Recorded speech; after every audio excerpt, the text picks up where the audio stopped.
On vous souhaite un joyeux Hanouka, vous souhaite un joyeux Hanouka, on vous souhaite un joyeux Hanouka et une bonne année. Ouf. Alors, joyeux Hanouka, c'était la semaine là. Oui, c'est la semaine Hanouka. Et tu connais un petit peu la fête de Hanouka, hein, mon cher Jean-Pierre? Bon, pas très bien, non. Eh bien, c'est intéressant. Alors, voilà, on va te dire. Déjà, quand vous allez, parce que souvent on me demande, mais c'est quoi ce chandelier qui a plus de branches que d'habitude? Oui. Eh oui, c'est ça, Hanouka.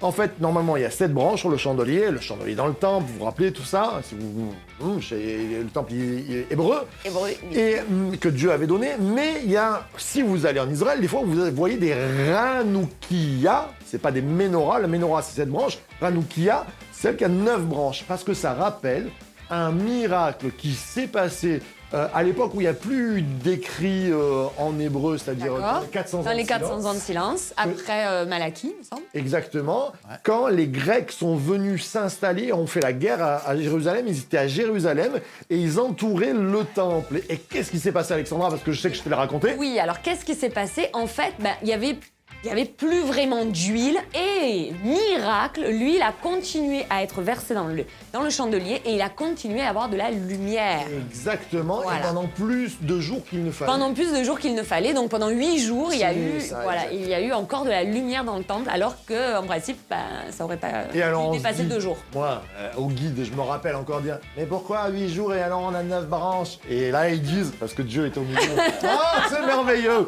Voilà, et quand vous êtes en Israël, c'est juste joli parce que sur toutes les fenêtres, enfin à peu près beaucoup de fenêtres, premier soir, vous avez une bougie qui s'allume, deuxième soir jusqu'au 9e jour et c'est tellement joli. Voilà, alors avec... Je sais pas toi. Alors en fait c'est dans les écrits apocryphes. Ah d'accord. Et Jésus à un moment donné, quand on dit il est monté à la fête de la dédicace du temple, c'est normalement Hanouka par rapport à certaines... oui d'accord. Voilà. Voilà l'histoire de Hanouka. On en apprend tous les jours. Et ben voilà. Et à tous nos amis juifs aussi, on veut dire un joyeux Hanouka. Soyez bénis. Soyez bénis. Et puis, on se retrouve de suite.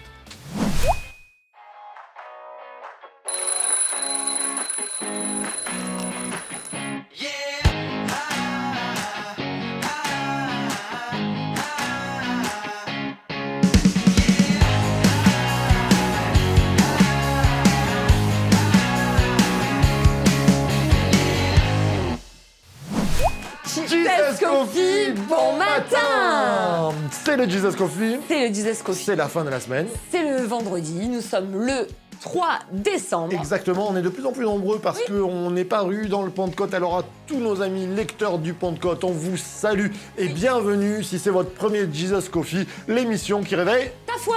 Et voilà. Donc on continue. 7h du matin, entre les cafés, les brosses à dents, ou alors en pleine journée si vous le suivez après. Voilà, donc peu importe, quel que soit le temps, prends le temps de t'asseoir et d'écouter le Jesus Coffee. Exactement. Parce que c'est te donner envie aussi de lire la parole. Et ça, c'est très important. Et ça, c'est bien de lire la parole, parce que ça t'édifie et ça t'évite beaucoup de problèmes. Ben, c'est pas faux. Alors, ce matin, on continue. Eh bien, on continue, Ézéchiel, notre livre favori de la semaine. Alors, certains nous ont dit, et je l'ai entendu, on n'a pas eu le béniscope de la semaine. Non. Eh bien, vous aurez le béniscope du vendredi. Promis, voilà. On l'aura à la fin. Tu l'as pris? Oui, je l'ai. Tu l'as avec toi, Cathy nous l'a préparé. Je l'ai. Il est là, il est beau, il est chaud. Mais avant tout, Ézéchiel. Ézéchiel, la base. Alors... la base. Oui, je sais, pour moi, c'est une base. Mais parce que ça fait partie des prophètes, désolé. Bon, allez, la base. 40... la base de la semaine, allez hop. 48 chapitres. 48. Ouais, 48. 48 chapitres. Et là... 2 grosses parties, apostasie et promesse. Et promesse. Et là, on va parler... d'entre les deux. Oui.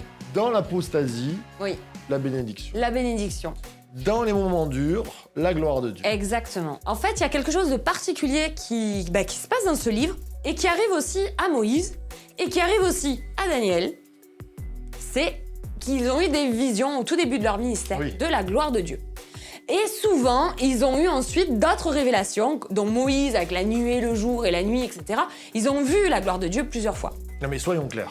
Je crois que Ézéchiel arrête son ministère au bout d'une minute. On est d'accord. Comme ça. À partir du moment où il mange le rouleau de lamentation et des plaintes, s'il n'a pas vu la gloire de Dieu, je pense que oui, rapidement, il se laisserait envahir parce qu'il a mangé. C'est très intéressant. Mais oui.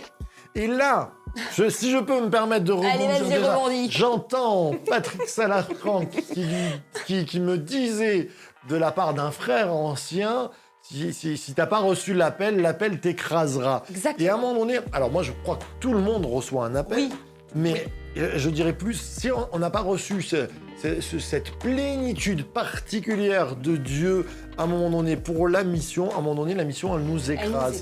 Et on a besoin au quotidien d'avoir cette vision pleine et entière. Et en fait, au tout début de son ministère, on voit alors. Honnêtement, je rentrais pas dans les détails de l'image parce que j'ai pas tout compris, qu'on soit clair. Il voit la gloire de Dieu, il voit le trône de Dieu, il voit Dieu sur son trône, il voit des animaux, il voit des chérubins, il voit des roues qui s'élèvent, il voit des roues avec des yeux.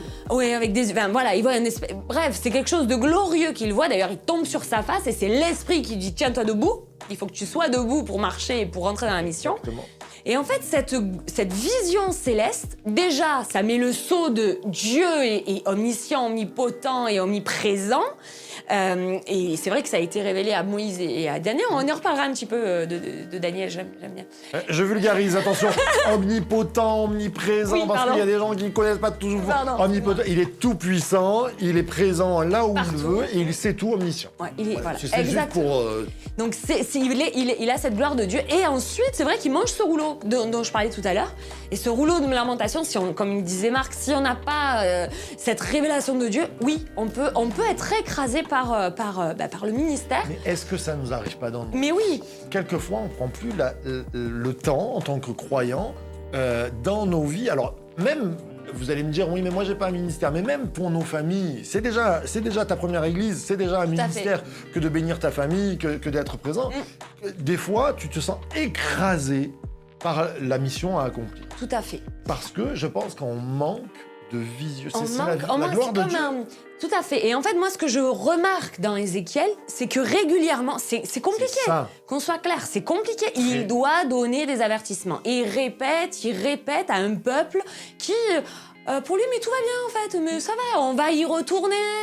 Il est là juste pour leur dire, on l'a vu mardi, pour anéantir leurs rêves. Non, vous n'y retournerez plus. Donc toute sa mission, en tout cas une grosse partie de son ministère, c'est d'avertir et de dire non, vous n'irez plus. C'est vraiment il est assez, oui, c'est dur, c'est compliqué d'avertir et d'annoncer des catastrophes sur même les peuples alentours, que ce soit Tyr, que ce soit l'Égypte, que ce soit les autres. Donc, il a besoin, et je vois régulièrement, plusieurs fois, la gloire de l'Éternel revient. Et oui. Et il revoit ce trône, et il revoit, voilà. C'est un fil rouge. C'est comme un fil rouge. Et moi, je pense que c'était des moments où Dieu savait que son prophète vivait peut-être un moment compliqué et il avait besoin d'un renouvellement frais. Un ressourcement. Et je pense que nous, dans nos vies, on a besoin régulièrement d'une parole fraîche, de dire Dieu est toujours là, je suis toujours là, la mission est toujours là et tu vas rester vivant malgré l'épreuve, malgré la mission peut-être difficile que tu as accomplie. D'ailleurs, le livre termine avec cette vision. Tout à fait. Cette vision du fleuve, du torrent, où à un moment donné, Dieu va amener son serviteur dans un torrent et alors lui dire, en fait, il y a des étapes. Il y a des étapes. Les chevilles. Exactement, les chevilles, les genoux, et puis après, il nage dans ce fleuve. Et alors, on pourrait comparer un peu ce fleuve à la gloire de Dieu. La gloire de Dieu, tout à fait. Pour moi, c'est la gloire de Dieu. C'est la présence de Dieu. C'est la présence de Dieu qui nous amène jusqu'à cette plénitude. Et c'est progressif. À partir du chapitre 36, il y a comme si... C'est bon, il y a des images derrière là. Oui. Ouais, ok. Non, est-ce que tu peux faire un gros parallèle avec tout tabernacle? Mais oui. Ah, alors, on va pas rentrer là-dedans. Parce que si... Moi, j'aimerais juste te dire que la présence de Dieu, elle n'est pas là pour couler ta vie. Elle est là pour... L'eau, normalement, elle doit te porter. Et ça, c'est très important. Parce que il y a eu des dérives. Alors, j'allais dire des églises. Pour moi, c'est même pas des églises. Enfin, je sais pas. Quand on parlait des faux prophètes, quand, à un moment donné, on t'amène à des choses qui vont faire sombrer ta foi ou qui vont te faire sombrer presque psychologiquement parce qu'on a vu des choses de fou ou horribles, c'est pas ça. La présence de Dieu, elle est là pour te porter et te faire rentrer, te faire aller d'un point A à un point B. Et l'image, c'est, elle est à ta cheville, et bien demande à Dieu qu'elle te porte, Elle monte en toi. Tout à fait. Et en fait, on voit à partir du... Donc, on a vu jusqu'à 36, à peu près, c'est que des catastrophes. Et à partir du chapitre 36, on voit qu'il y a quelque chose de nouveau. C'est-à-dire que là, on parle de la gloire de l'Éternel. On a vu hier la vallée des ossements desséchés. Juste avant, là, Dieu, il donne une promesse. Oui, au 36, donc. Au 36, et il dit, je vous donnerai un cœur de chair. J'enlèverai le cœur de pierre, je vous donnerai un cœur de chair. C'est magnifique. Je mettrai mon esprit en eux. C'est-à-dire qu'il y a une promesse à partir du moment où Dieu met son esprit en nous.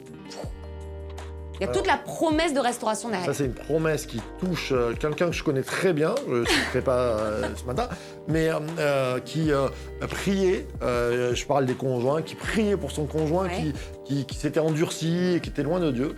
Et à un moment donné, Dieu a donné cette promesse, je mettrai en lui un cœur de chair. Wow. Et c'est ce que la famille a vécu. Et quand Dieu fait ces choses-là, eh bien, c'est ça, on est porté. Et l'œuvre de Dieu dans laquelle on peut lutter, et Dieu nous demande de lutter, mais toujours lutter par la vision de sa gloire renouvelée en nous. Tout à fait. Et à partir de là, voilà, il y a la restauration du temple, et il y a cette eau-là qui nous amène jusqu'à la plénitude de la présence de Dieu. C'est juste extraordinaire, et Dieu le fait. Et il l'a fait en Jésus, et aujourd'hui, on a tout l'accès. C'est nous le nouveau temple. Et oui. Parce qu'on parle du nouveau temple. Il n'y a pas de nouveau temple en Israël. Vous pouvez chercher, il n'y en a pas. Alors ça c'est la grosse. Est-ce qu'il faut qu'il y ait une reconstruction du temple? Des croyants qui sont à fond là-dessus. Moi, j'ai du mal à voir ça, ou alors ça sera un temple maléfique, parce que certains disent qu'il faudra que le... Oui, que le faux prophète s'assoie dessus, etc. Mais, sauf qu'on n'a plus besoin de temple, puisque nous sommes le temple. Ça serait revenir en arrière, ça serait revenir à faire des sacrifices. Alors, le sacrifice de Jésus, il sert à quoi? Donc, pour moi, j'ai des grosses problématiques là-dessus. Moi, je pense que ce que voit Ézéchiel par rapport au temple, c'est le temple spirituel. Tout à fait. Nous sommes le temple du Saint-Esprit. C'est ça. Et cette eau qui part de ce temple-là et qui nous transporte avec...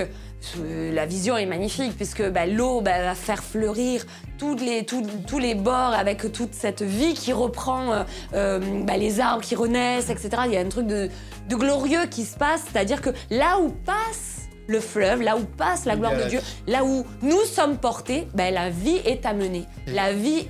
je rebondirai là-dessus, parce que nous sommes le temple du Saint-Esprit, mais ici, il y a aussi l'image de l'Église temple. Et ça, c'est très intéressant, puisqu'il a fait de nous un peuple de sacrificateurs. Donc, les sacrificateurs travaillent au sein du temple.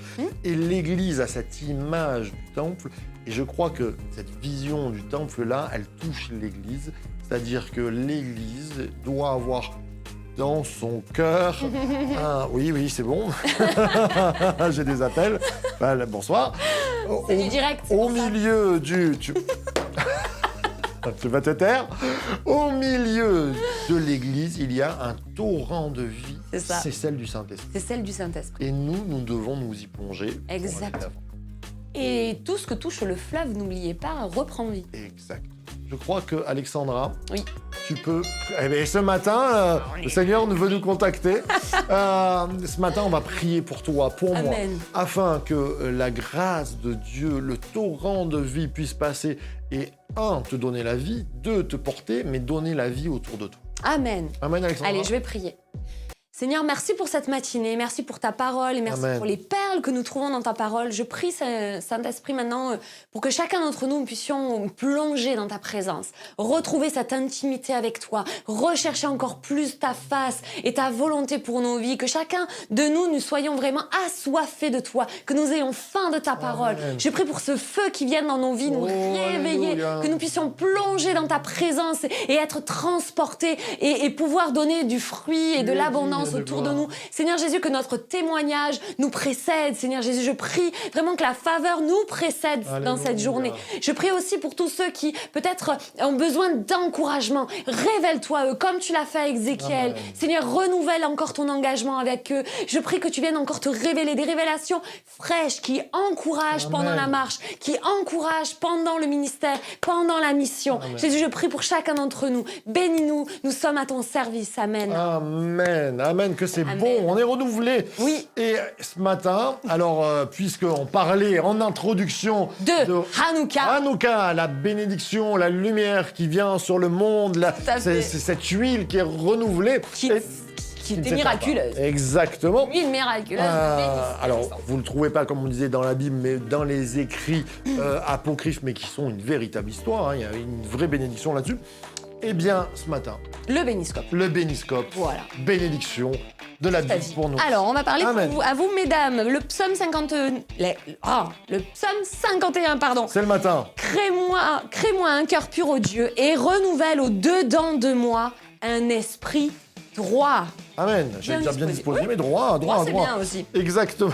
Droit, c'est bien. Ça, c'est bien. Les hommes, psaume 84, 6, heureux ceux qui trouvent leur force en toi, qui Amen. trouvent dans leur cœur des chemins tout tracés. Amen. Tu sais pas où tu vas, mais bien, cherche la bénédiction en Dieu, il va te tracer des chemins. Amen. Pour les couples, Deutéronome 30, l'Éternel, ton Dieu, circoncira ton cœur et le cœur de ta semence pour que tu aimes l'Éternel, ton Dieu, de tout ton cœur, de toute ton âme, afin que tu vives. Amen. Amen. La vie. C'est le but. Et pour les jeunes, Ézéchiel, bien sûr, 36, 26, je vous donnerai un cœur nouveau et je mettrai en vous un esprit nouveau. Amen. J'ôterai de votre corps le cœur de pierre. C'est vraiment parlant. Et je vous donnerai Un cœur de chair. Amen. Amen. Pour vous les célibataires, le psaume 25, verset 4 dit « Ô Éternel, montre-moi le chemin. Enseigne-moi quelle est ta voie que tu veux que je suive. Dirige-moi selon ta vérité. Et instruis-moi, car c'est toi le Dieu qui me sauve et je m'attends à toi à longueur de journée. Que ce matin, ce soit ta prière. Amen. » Moi, ça me rappelle la comédie musicale du Rêveur, où je faisais Joseph dedans. D'accord. Et il y avait un chant qui chantait « Montre-moi le chemin ». Bon, j'arrête là. Ah, quel bon souvenir. Alors, pour les seniors que nous aimons tant, on les salue d'ailleurs. On salue tous ceux qui nous regardent. Des gros bisous à tous, et parce qu'il y en a pas mal. Oui. Et à chaque fois, je pense à mon oncle, mes parents, tout ça, où je me dis, mais c'est pas des seniors. Mais on a vieilli, ça aussi. Éphésiens 2:10, car nous sommes son ouvrage, ayant été créé dans le Christ Jésus, pour des mauvaises œuvres. Non. Ah non, pour des bonnes œuvres. Amen. Que Dieu a préparées à l'avance, afin que nous marchions en elles. Amen. Il y a des missions, il y a des œuvres encore, ça n'en est pas fini. Si Dieu t'a pas rappelé là-haut, c'est qu'il y a une mission pour toi. Amen, c'est ça. Exactement. La mission n'est pas finie. Exactement. Alors, ce week-end.